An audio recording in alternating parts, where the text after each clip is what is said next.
Graças a Deus. A paz do Senhor, irmãos. Amém. Louvado seja o nome de Jesus. Eu vou estar lendo um texto da palavra do Senhor que se encontra no livro de Marcos, capítulo 4.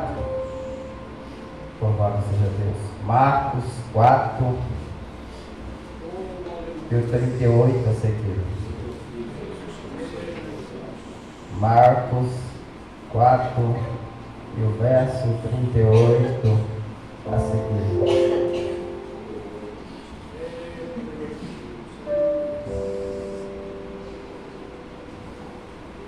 Louvado seja Deus. Ele estava na polpa dormindo sobre uma almofada. E despertaram-no dizendo-lhe: Mestre, não te importa que pereçamos? Ele, despertando, repreendeu o vento e disse ao mar: Cala-te, aquieta-te. E o vento aquietou e houve grande bonança. E disse-lhes: Por que sois tão tímidos? Ainda não tendes fé? E sentiram um grande temor e diziam uns aos outros: Mas quem é este, que até o vento e o mar lhe obedecem? Lucas, capítulo 6, e o verso 48. Lucas 6, e o verso 48. É semelhante ao homem que edificou uma casa e cavou e abriu bem fundo e pôs os alicerces sobre a rocha. E vindo a enchente, bateu com ímpeto a corrente naquela casa, e não pôde abalar, mas estava fundada sobre a rocha. Bateu com ímpeto e com força, mas não pôde derrubá-la. Aleluia, Jesus. Oh, glórias. Faça a obra, irmão. Vai que eu derrubo esse negócio. Pode sentar, irmão, em nome de Jesus. Louvado seja Deus. Oh, glória. Irmãos, eu confesso aos irmãos que eu não sabia o que eu ia pregar nesta noite. Quando o presbítero irmão Alain Brandão me convidou, eu falei para ele: eu acho que dá. Aí ele deu risada e respondeu: eu acho.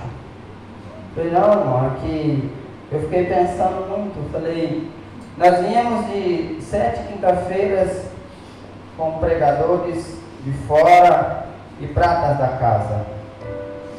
E o que tinha para esses homens, para essas mulheres de Deus pregar, eles pregaram.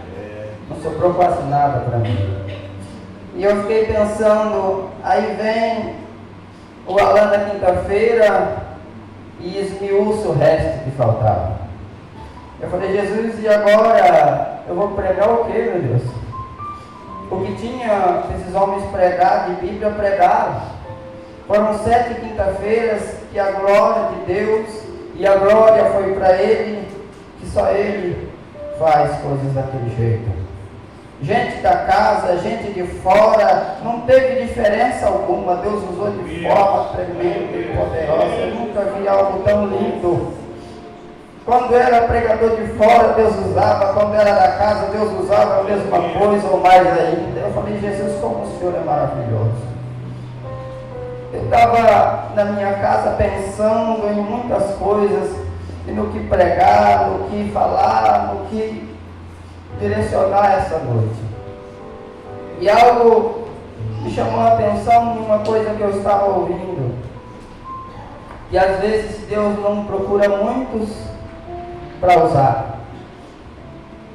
Deus procura poucos, mas que realmente quer o que Deus tem.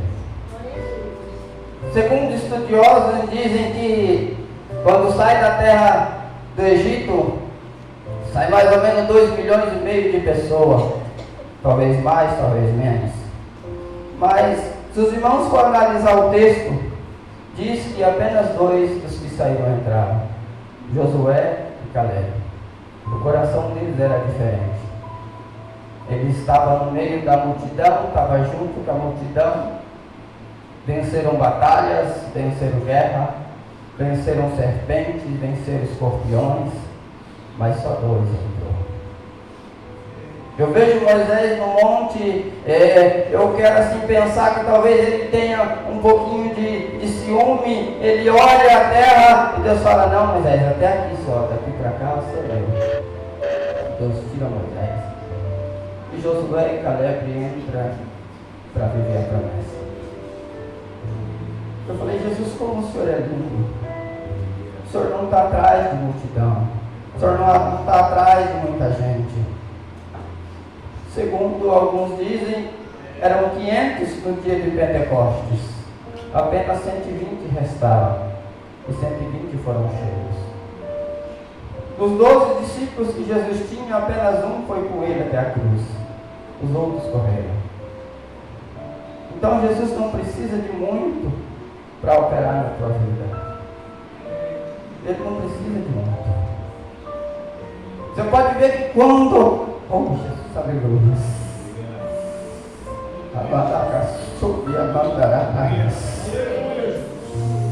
Quando a viúva vai até Eliseu, ela olha para Eliseu e fala, Eliseu, olha, tudo que eu tinha acabou, vão levar meus filhos, não resta mais nada. Eliseu olha para ela e não fala, mas como não tem mais nada? Eliseu pergunta para ela, te resta o que dentro de casa? Ele não olha para a situação, ele não olha o que está faltando, ele não olha a dificuldade, ele pergunta, ainda tem o que dentro de casa? Tem um pouquinho de azeite, Senhor. Então quando pensa que tudo acabou, ainda te resta um pouquinho de força. E é nesse pouquinho que o Senhor trabalha. Quando você olha para tudo acabou, não acabou não. Ainda te resta um pouquinho lá no fundo. Ainda tem um pouquinho, o Senhor não precisa de muito para fazer. Ele só pergunta, tem um pouquinho aí? Então deixa que o resto eu faço. A força acabou, não, ainda tem um pouquinho. Aleluia. Ainda tem um restinho de fôlego e ainda tem um pouquinho de fôlego de vida, então deixa que o resto comigo. Ele não precisa de muito. Aleluia. Oh Jesus, ele está me direcionando todo mundo. Deixa eu voltar, irmão. O que eu quero pregar nesta noite? Como é um culto de família, o Senhor falava comigo, meu servo, fala sobre casa. Falei, Senhor, mas o que eu vou falar sobre casa, Senhor? O que eu vou falar sobre uma casa? Pode ser uma parede de concreto, uma parede de madeira, pode ser 4 pau pincado e coberto, pode ser uma casa, pode ser uma estrutura. Quando a gente vai pensar em construir, a gente começa primeiro fazendo uma planta, nos dias de hoje. A gente faz um planejamento, vai lá, consulta o engenheiro, eu vou ter que usar ferro de quanto? Essa distância aqui, a viga vai ser de 30, de 20. A fundação é até lá embaixo, 3 metros no mínimo. Tem gente que é mais ousada, já pensa grande, fala, não, eu não vou fazer uma estrutura só para uma casa, mas eu vou fazer uma estrutura que futuramente eu vou ter um sobrado em cima. Isso é fé para quem tem. Mas tem gente que fala, não, eu quero só uma casa.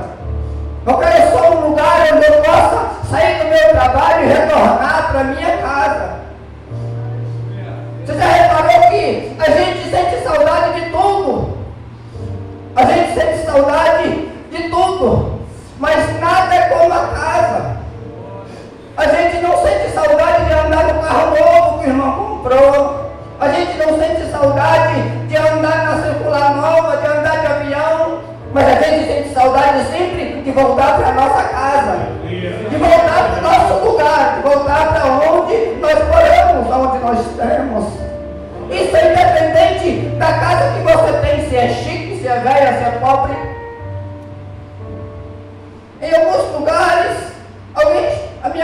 dizia, a minha mãe chamava a casa muitas das vezes de biombo, outros falavam barraco. Eu já morei em casa de plástico, já morei em casa de barro. Alguém fala, irmão, você tem 300 anos, não tem não. A minha madrinha disse que manchou o barraquinho de barro dela faz 10 anos. E eu morei, irmão. O Beto me foi de coqueiro, isso mesmo. Morei. Uma certa vez, irmão, nós morávamos no Rosário do Ivaí, eu tinha 7 anos de idade. E eram 3 barracos.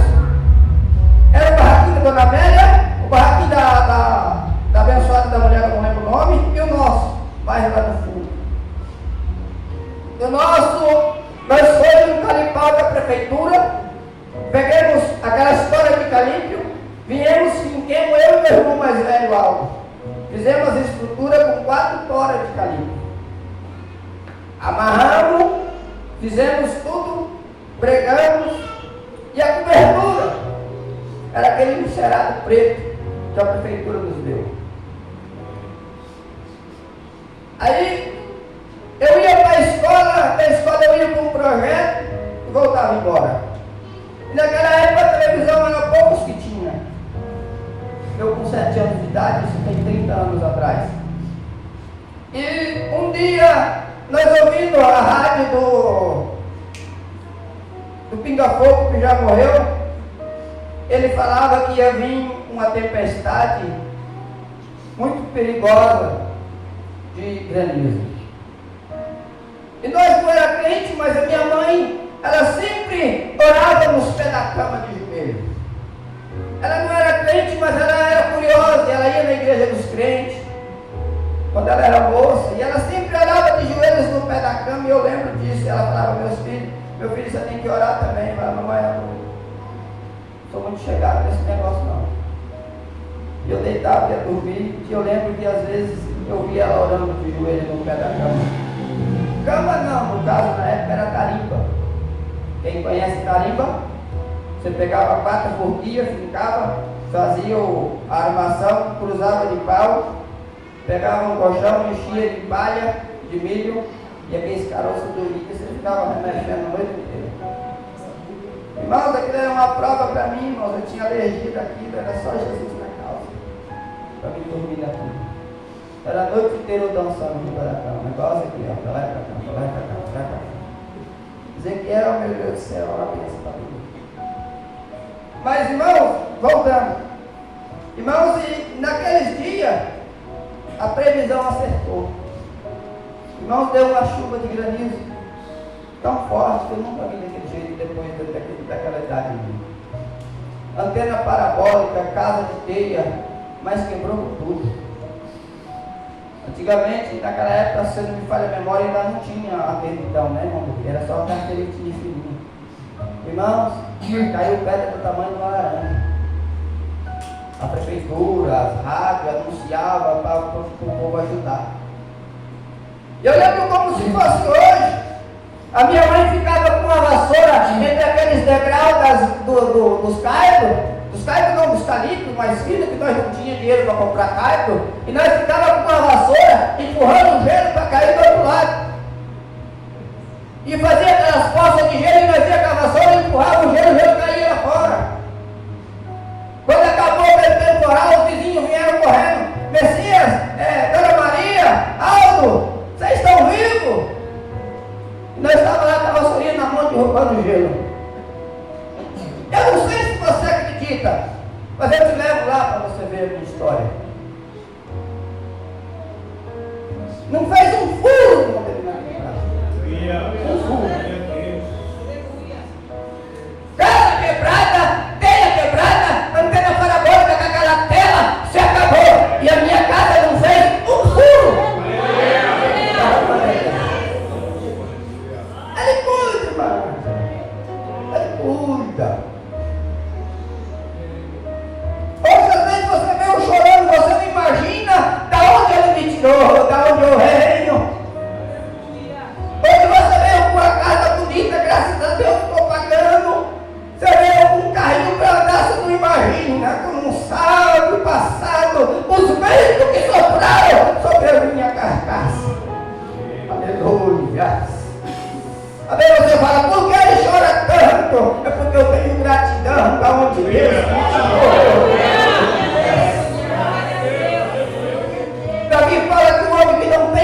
Deus não reconhece é Deus porque ele é seco.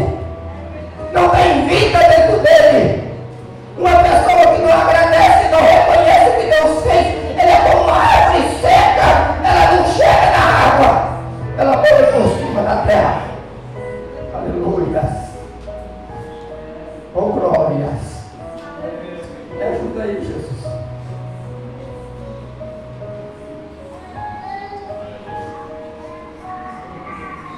Quando Jesus cita essa parábola, ele começa a dizer: olha, tem um homem que fez uma casa numa rocha. Ele fundou o alicerce lá embaixo. É na estrutura, é no tutano, é na força bruta. Ou seja, ele confiava em Deus, mas ele vigiou. Ele falou: eu confio no mestre. Só que a planta diz que tem que ter 3 metros na profundidade, então a 3 metros ele fez. E para ajudar, quando ele fura 3 metros, ele acha uma rocha embaixo que escora. Ele fala: é aqui, é na rocha. Ele faz a casa firme. E Jesus dizia para mim assim: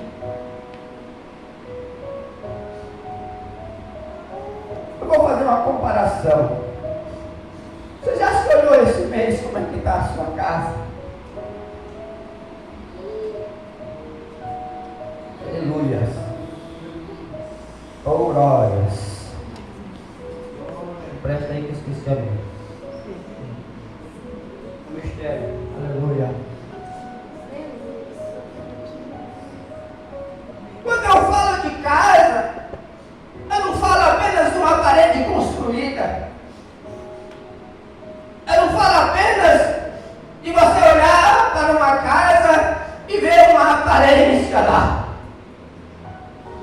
Porque uma casa de aparência, quando bate o vento, as paredes trincam e vai tudo por água abaixo.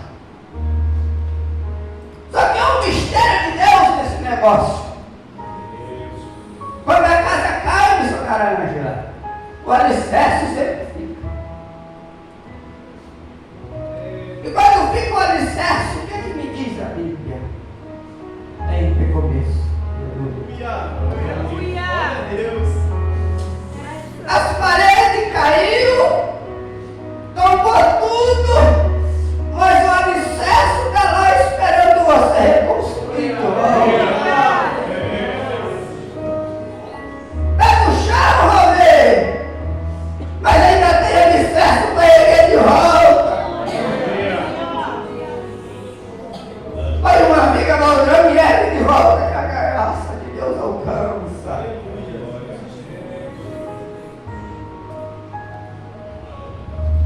Pode até ser que o inferno se levante sobre a tua casa para derrubar.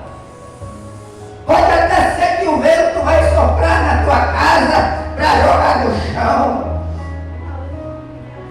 Mas o meu Jesus, ele está perto e está dizendo: se me acordar, eu mando o vento parar. Se me acordar, eu ponho as mãos e não tem vento nem mar que se levante, que eu não domingo. Lembra a cara da súria, a madara da séria. Vem a súria, calabaias. Oh, Jesus, aleluia. Mas ele dá um segundo exemplo, deixa eu correr, meu Deus. Nem que eu cabe antes. Vou falar só o que Deus me deu. Tem um segundo homem que é insensato, talvez não tenha a presença do Espírito Santo. Ele faz uma casa e monta ali em cima da areia, o senhor é pedreiro. E eu anotei algumas coisas que eu recebi do Senhor. A areia é mole, não tem firmeza. A areia fala de coisas que não são sólidas, coisas que não têm fundamento, não tem estrutura. Olha bem onde você está alicerçando a tua casa.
Mas no meio da areia tem algo, aquelas pequenas pedrinhas. Até no meio da rocha, no meio da areia tem rocha, Leonardo. Até no meio da areia tem rocha. Eu fui pesquisar do que matéria era feito o ferro que a gente usa para fazer a casa. É um material chamado amatita, um dos materiais que mais se utiliza. E eu fui ver o que era amatita. É um tipo de pedra preta, é um minério, uma rocha preta. E essa rocha, ela tem que ser aquecida no fogo e depois joga um outro produto que eu não lembro o nome, mas não acaba aí. Até nisso, quando está tudo quente aqui, tem que ter o vento para dar o ponto.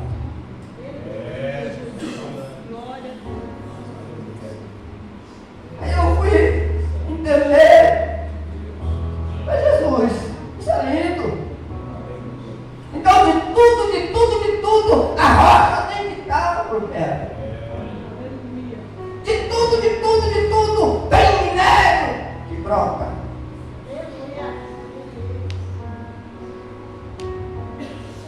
De tudo, tem uma rocha por trás escondida.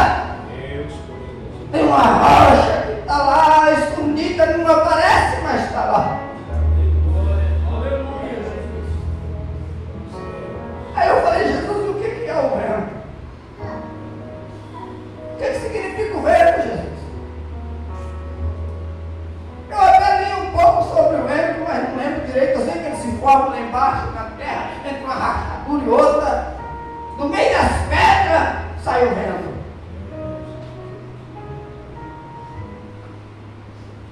E eu fui pesquisar as qualidades do vento. O porquê do vento.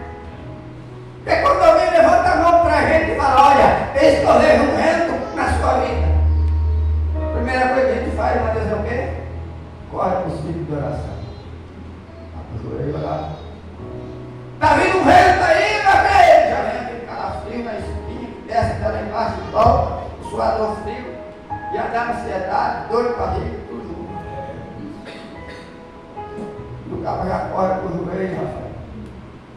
O joelho, está apertando.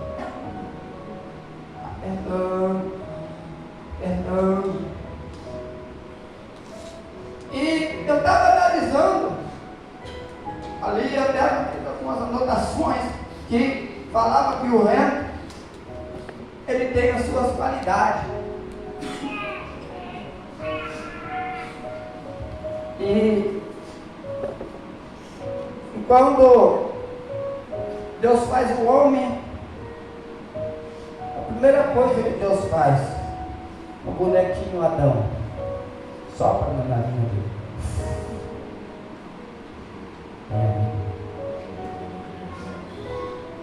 Eu fui tentar entender o que é o vento na Bíblia.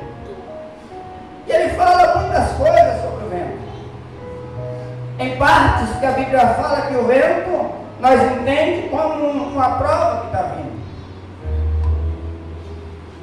Em outras partes, em Atos 2, diz que como um vento impetuoso soprou dentro da casa e todos foram cheios que estava lá.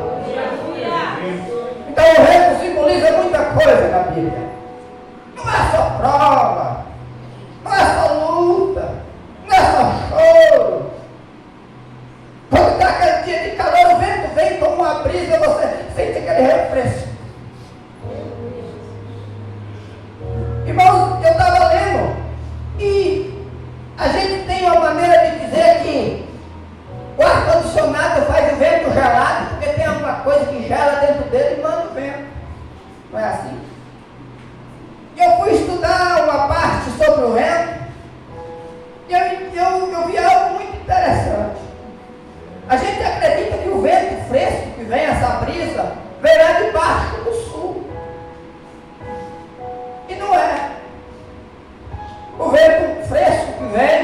serve para as plantações vem do norte, ou seja, vem de cima. Aleluia. Então o vento que serve para as plantas vem de cima, vem do norte. Das partes baixas vem um vento seco e árido que não serve para a vegetação. Eu falei, Jesus, até o vento tem que vir de cima para servir. Ô glória. Até o vento tem que vir do alto para servir. Senão ele é seco. Eu estava pensando, vocês já olharam uma coisa, irmãos? O vento quando vem, ele sopra nas árvores, vamos supor assim, um exemplo. E quando ele sopra nas árvores, ele derruba tudo que não presta. Aleluia. Ele começa a chacoalhar as folhas secas e elas vão descer embora para não dar fogo. Então o vento muitas das vezes chacoalha na nossa casa para tirar nós do acomodismo, para fazer nós ir para o joelho orar, para fazer nós lembrar que tem um Deus no céu que vê todas as coisas. E o vento sopra muitas das vezes para separar. Quem já viu mandar café? Eu já vi minha madrinha socar arroz do pilão, cheio de casca, que ela colhia lá no sítio. Ela socava, dava umas batidas, machucava o bichinho, jogava para rima, o vento tirava o que não presta, ficava o que era bom.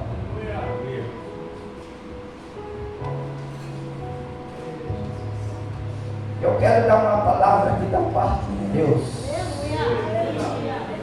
Aleluia.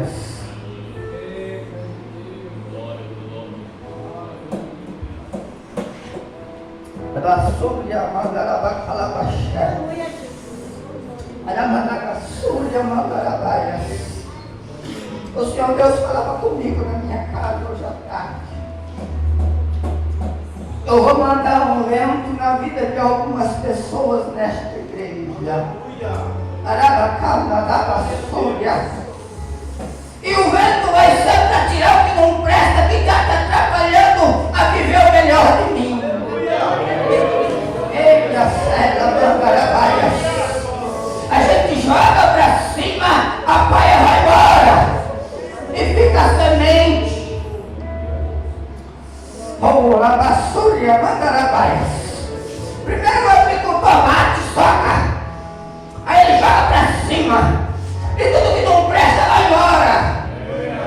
Jesus vai jogar a gente para cima para ir embora o que não presta. Não se assuste não. Se alguns que te dizem amigo ir embora, o Senhor disse que vai jogar para cima e vai bater o vento, vai embora. Deixa aí. Glória a Deus. Deixa aí. O vento vai soprar, vai mandar embora tudo que não presta. Vai mandar embora tudo que não presta. Aleluia. Vai tirar poeira. Seus ouvidos estão sujos de poeira, o vento vai soprar, vai tirar, vai mandar embora. Aleluia. Aleluia, sua glória. O vento vai mandar embora o que não presta e você vai chegar na igreja com um pensamento diferente. Tudo que não serve vai embora, o vento vai soprar. Vai levar para longe. E você vai dizer, mas aquele fulano só vivia na minha casa, o que aconteceu? Deixa embora. O vento levou. Jesus vai bater, vai mandar embora, vai levar para longe. Para mim concluir rapidinho.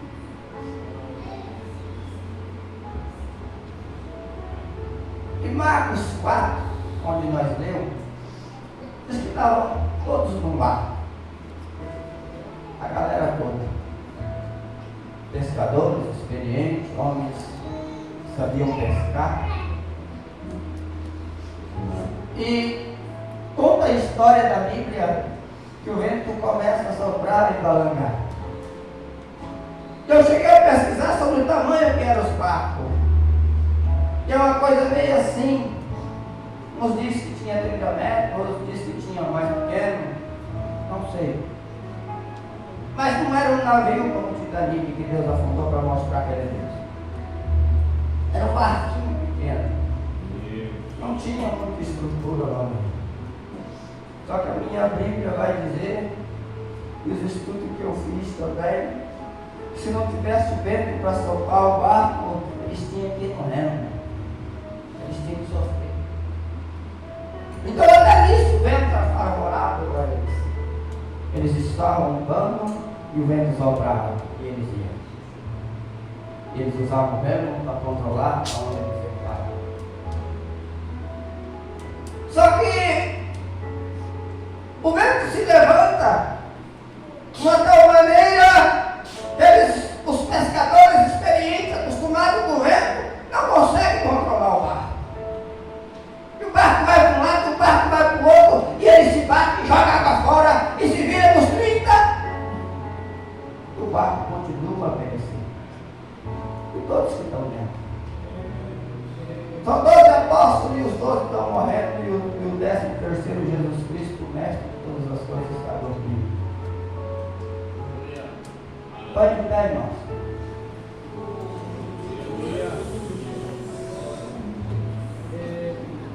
Aleluia. Sabe o que Deus falou comigo nessa parte? Eu já preguei um dia que era impossível Jesus estar dormindo com o barco balangando. Não tem como. Mas hoje Deus falou comigo de outra forma. Deus falou comigo, ele estava dormindo. Falei, não tem como. O barco está balangando, está voando água. Como é que dorme com água? Como é que dorme com o barco balangando? Aí Jesus diz para mim no meu coração: quem já tem a certeza para onde vai, não importa o vento, o barco se balança. Ele já tem a certeza para onde ele vai. Quem já tem a certeza da salvação, pode o barco levantar, pode o barco virar, pode o inferno levantar. Ele já sabe que se ele morrer, ele vai para a casa do Pai. Não importa, deixa o vento balançar, deixa o barco balançar. Se você está dormindo, descansa, porque você já sabe aonde o Senhor vai te levar.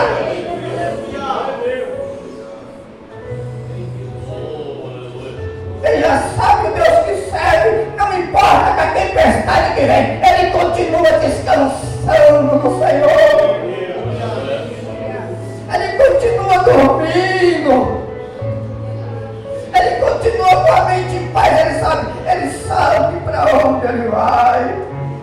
O meu Jesus disse que na casa de meu pai há muitas moradas.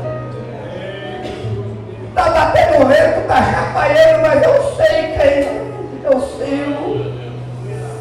Eu já sei quem me chamou, eu já sei para onde eu vou. Oh, aleluia. Vamos orar, irmãos. Aleluia.